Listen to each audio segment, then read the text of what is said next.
இன்றைக்கி பார்த்தீங்கன்னா, ரொம்பவே ஒரு இன்ட்ரெஸ்டிங்கான ஒரு விஷயத்த பார்த்தேன். ஜென்ரலாகவே ஷெட்டில் போயிட்டு என்னென்ன கோழிங்கலாம் என்ன பண்ணிகிட்ருக்குன்னு பார்க்குறப்போ, நீங்கள் எல்லாமே ஒரு ஒரு தாய் கோழி தான் அதோட குஞ்சுங்கள நல்லா நீட்டாக பார்த்துக்கும், கொஞ்சம் சேஃபாக இருக்குங்கிற மாரி நெனைப்பீங்க. ஆனா என்கிட்ட ஒரு சேவல் இருக்கு. அது நீங்கள் ஒன் டே சிக்க விட்டிங்கன்னா கூட அது அவ்வளோ நல்லா சேஃபா, அதோட ப்ரூடிங்கா இருக்கட்டும், அது எதையுமே கொத்தாம நல்லா பார்த்துக்கும். இப்போ பார்த்தீங்கன்னா தெரியும், இந்த சேவல் மேல கூட அந்த கோழி குஞ்சுங்க நின்னு நல்லா ஃப்ரீயா தான் இருக்குங்க. இந்த சேவலும் நான் சிக்குலேருந்தே வாங்கி வளர்த்துனது தான். நல்ல ஃபைட்டு இருக்க சேவல். அதே மாரி சிக்ஸ் எத்தனை சிக்ஸ் விட்டாலும், கோழியோடயே சேர்த்து சிக்ஸ விட்டோம்னா நல்லா பாதுகாக்கும்.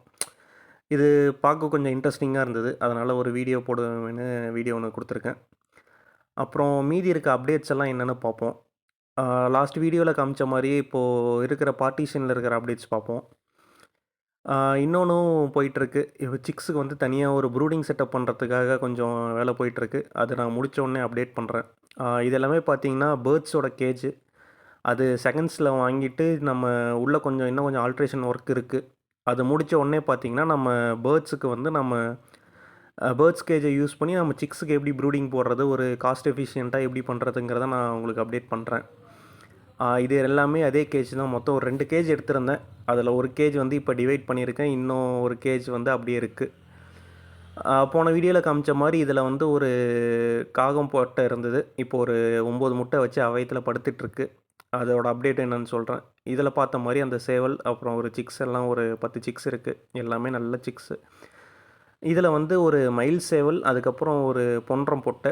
மயிலுக்கு வந்து மூக்கு உடைஞ்சு இப்போ தான் கொஞ்சம் ரெடி ஆயிட்டிருக்கு. மயிலும் நல்ல ஃபைட் இருக்க மயிலு. நல்ல ப்ரீடு. இந்த வாட்டி பார்த்தீங்கன்னா, உள்ள ஹேட்சிங் வந்து இந்த கேஜ்லேயே வச்சு ஹேட்ச் பண்ணலாமான்ட்டு இருக்கேன். எப்படி ஹேட்சிங் ரேஷியோ இருக்கு, இல்ல வேற ஏதாவது மாத்தணுமா? அப்படிங்கிறத கொஞ்சம் செக் பண்ண வேண்டியது இருக்கு. அடை வைக்கிறதுலயே நெறைய மெத்தட்ஸ் இருக்கு. இப்போ நான் ஒவ்வொன்னும் கொஞ்சம் ட்ரையல் பார்த்துட்டுருக்கேன். ட்ரையல் பார்த்துட்டு எது பெஸ்ட்டுங்கிறத நான் உங்களுக்கு சொல்றேன். அத மாரி கூட நீங்க யூஸ் பண்ணி பாருங்க. இந்த சேவல் பார்த்தீங்கன்னா, நல்ல அந்த ஃபர்ஸ்ட்டு காமிச்ச பொட்டைக்கு போட்ட அந்த சேவல் இதுதான். கால்ல வந்து எல்லாம் அந்த மடிப்பு புண்ணு வந்துருச்சு. கொஞ்சம் கட்டி நான் கொஞ்ச நாள் பார்க்காம விட்டாச்சு. இப்போ பார்த்த உடனே கொஞ்சம் க்ளீன் பண்ணிட்டு, கொஞ்சம் மெடிசன் போட்டு வச்சிருக்கேன். அது ரெடி ஆயிரும்னு நெனைக்கிறேன். பார்ப்போம். இதையும் நான் உங்களுக்கு ஃபியூச்சர்ல அப்டேட் பண்றேன். Thank you guys. இதுதான் இந்த வீடியோல இருக்கு.